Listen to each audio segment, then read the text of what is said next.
425 number आएगा। 470 आएगा। मेरा मैट्रिक में 480 नंबर आएगा। अरे माँ का इस बार मैं मैट्रिक में टॉप करूंगा, सबसे ज्यादा नंबर आएगा मेरा। भैया रिजल्ट चेक कीजिए तो आज खूब पार्टी करेंगे। हाँ, खूब पार्टी करेंगे।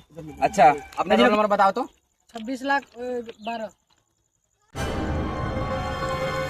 रोल नंबर तुम्हारा नंबर है इन मैट्रिक का 125।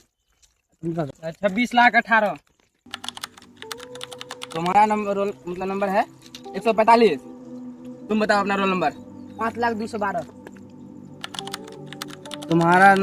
तुम्हारा नंबर है 158। मेरा 26,22,000। तुम्हारा है 121।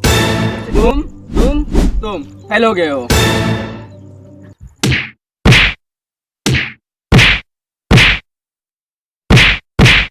Run. मैं पर हूँ भाई।